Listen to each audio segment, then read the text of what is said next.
بسم اللہ الرحمن الرحیم۔ شروع اللہ کے پاک نام سے جو بڑا مہربان نہایت رحم والا ہے۔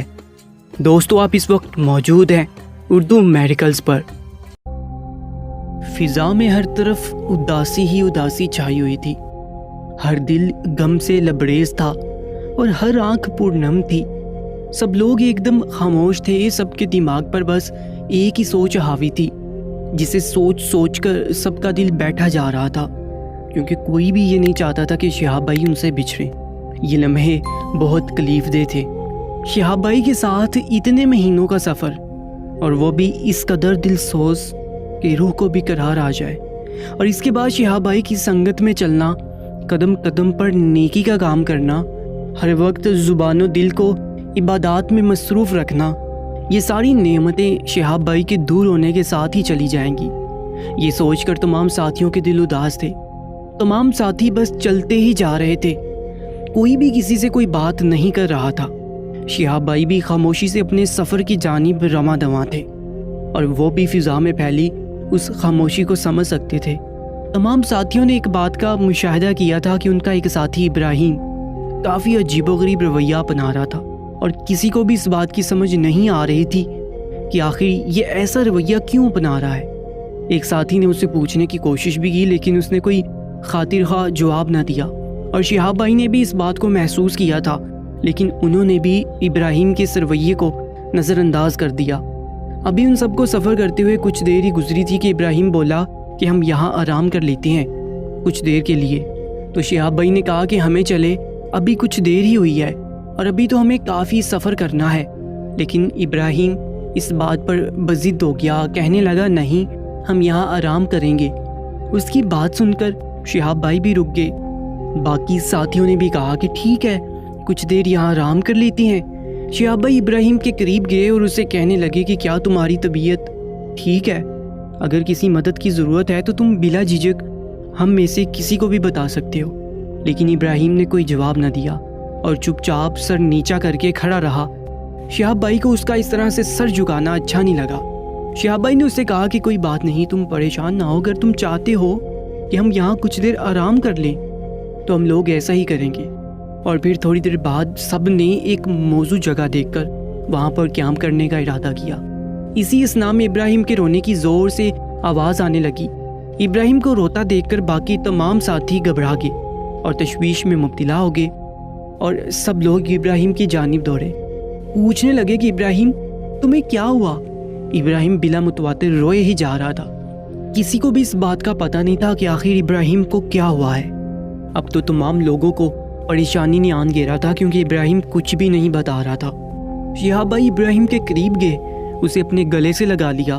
اب تو اس کے رونے میں اور اضافہ ہو گیا، اور وہ بالکل بچوں کی طرح شہاب بھائی کے گلے لگ کر پھوٹ پھوٹ کر رونے لگا۔ یہ منظر وہاں کھڑے باقی تمام لوگوں کی آنکھوں کو بھی نم کر گیا۔ کچھ دیر کے بعد ابراہیم کے رونے میں کمی آئی تو شہاب بھائی نے اسے اپنے سے الگ کیا اور کہا، ابراہیم میں جانتا ہوں تمہیں کوئی پریشانی ہے اور تم مجھے وہ بتانا چاہ رہے ہو، لیکن بتا نہیں پا رہے۔ آخر ایسی کون سی بات ہے جو تمہیں پریشان کر رہی ہے؟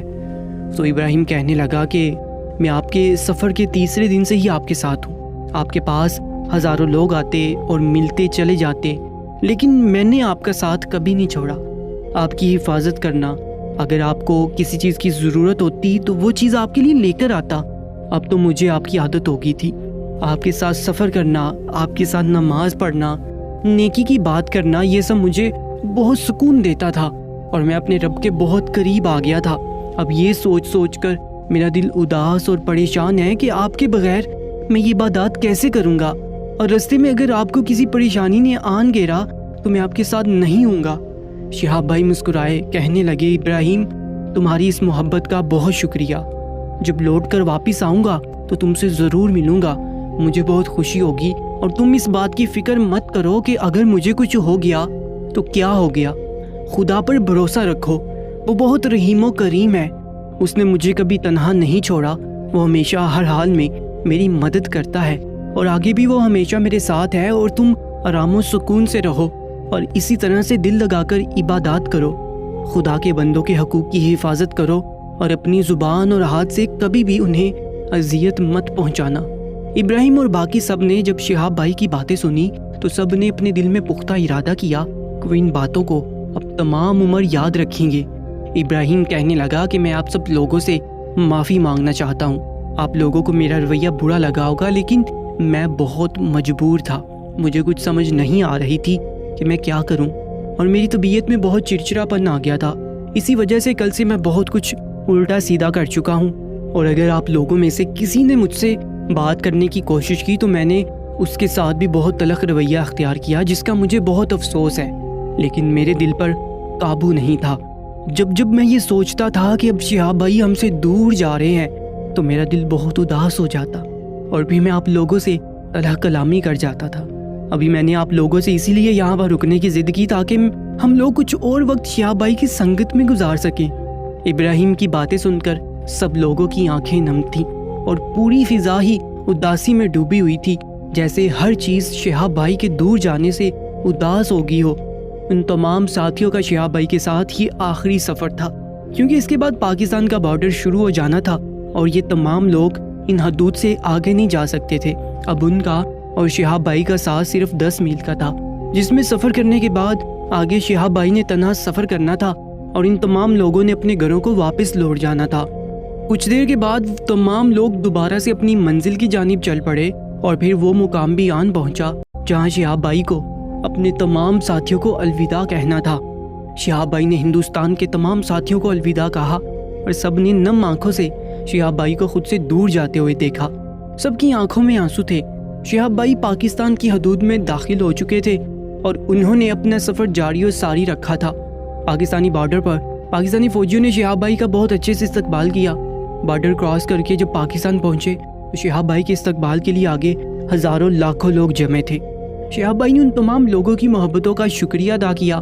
لوگ جوک در جوک علاقوں سے شہاب بھائی کو ایک نظر دیکھنے کے لیے دوڑے چلے آئے، اور اس طرح سے شہاب بھائی نے اپنا سفر پاکستان میں جاری رکھا۔ پاکستان میں سے بھی بہت سارے لوگ ان کے ساتھ چل پڑے، ان کے ساتھی بن گئے۔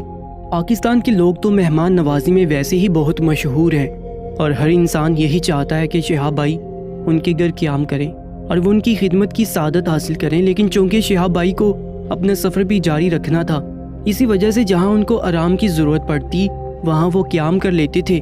شہاب بھائی ایک جگہ قیام کر رہے تھے کہ ایک شخص ان کی خدمت میں حاضر ہوا، کہنے لگا کہ میں آپ کے لیے ایک پیغام لے کر آیا ہوں۔ تو شہاب بھائی نے کہا جی بتائیں آپ کس کا پیغام لے کر آئے ہیں؟ تو وہ کہنے لگا کہ مولانا طارق جمیل نے آپ کو اپنے گھر پر دعوت دی ہے اور وہ چاہتے ہیں کہ آپ ان سے ایک ملاقات ضرور کریں، اور مولانا طارق جمیل صاحب آپ سے چند ضروری باتیں بھی کرنا چاہتے ہیں۔ مولانا طارق جمیل صاحب کا گھر شہاب بھائی کے راستے میں نہیں پڑتا تھا، تھوڑا سا دور تھا، لیکن شہاب بھائی اتنی بڑی ہستی جن کی زبان پر بھی ہر وقت خدا تعالیٰ کا ہی ذکر رہتا تھا اور وہ دین بھی پھیلاتے تھے، ان کے پیغام کو رد نہیں کر سکے۔ اسی وجہ سے شہاب بھائی نے اپنے دل میں سوچا کہ وہ ضرور مولانا صاحب سے ملاقات کرنے جائیں گے، اور پھر شہاب بھائی اگلے دن مولانا صاحب کے گھر پہنچے۔ مولانا صاحب کے گھر ان کا پرتپاک استقبال ہوا۔ شہاب بھائی بہت خوش تھے کہ انہوں نے ایک برگزیدہ ہستی سے ملاقات کی جن کو ماننے والی ایک دنیا تھی۔ مولانا صاحب نے بھی شہاب کا بہت گرم جوشی سے استقبال کیا۔ کھانا کھانے کے بعد مولانا صاحب نے کہا کہ شہاب، میں آپ کو کسی سے ملوانا چاہتا ہوں، اور میں معذرت خواہ ہوں کہ میں نے آپ کو یہاں پر بلایا، لیکن مجھے کسی کی خواہش پوری کرنی تھی۔ تو شہاب بھائی نے کہا کہ مولانا صاحب آپ معذرت نہ کریں اور بتائیں آپ کس سے ملوانا چاہتے ہیں۔ تو مولانا صاحب انہیں ایک چھوٹے سے بچے کے پاس لے کر گئے جو کہ ویل چیئر پر بیٹھا تھا۔ جیسے ہی اس بچے نے شہاب بھائی کو دیکھا بہت خوش ہوا، اس کی رگ رگ سے خوشی پھوٹ رہی تھی۔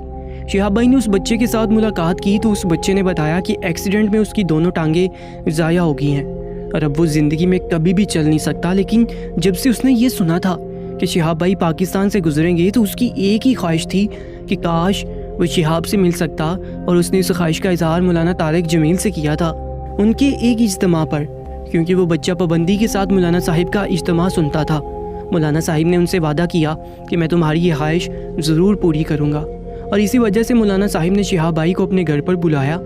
شہاب بھائی اس بچے کو ملے اور اس کے لیے ڈھیروں دعائیں کیں، اور اس بچے نے شہاب بھائی سے ایک وعدہ لیا کہ آپ روضہ رسول اللہ کے سامنے بیٹھ کر اور کعبہ کے سامنے میرے لیے ضرور دعا کریں گے۔ تو شہاب بھائی نے کہا کہ میرا تم سے وعدہ ہے کہ میں تمہارے لیے وہاں خصوصی دعا کروں گا، اور پھر کہا کہ تم زندگی میں کبھی بھی اداس مت ہونا اور نہ ہی کبھی ہمت ہارنا، خدا تعالیٰ ہمیشہ تمہاری مدد کریں گے کیونکہ وہ اپنے بندوں کو کبھی بھی تنہا نہیں چھوڑتے۔ شہاب بھائی کی میٹھی باتیں اور ان کا خوبصورت لہجہ کسی کو بھی اپنا اسیر کر سکتا تھا، اور یہی چیز لوگوں کو ان کی طرف مائل کرتی تھی کیونکہ وہ ہمیشہ عاجزی اور انکساری کے ساتھ رہتی تھی۔ مولانا اور اس بچے سے ملاقات کرنے کے بعد شہاب بھائی نے مولانا صاحب سے اجازت مانگی اور دوبارہ اپنے سفر کی جانب گامزن ہو گئے۔ اللہ تعالیٰ شہاب بھائی کے اس مبارک سفر کو ان کے لیے آسان بنائے اور ان کو ان کی منزل مقصود تک پہنچائے۔ کامنٹ سیکشن میں آمین ضرور لکھیے گا، اور مزید اپڈیٹس کے لیے ہمارے یوٹیوب چینل اردو میریکلز کو سبسکرائب کر لیجیے گا۔ اپنا بہت زیادہ خیال رکھا کریں۔ اللہ نگہبان۔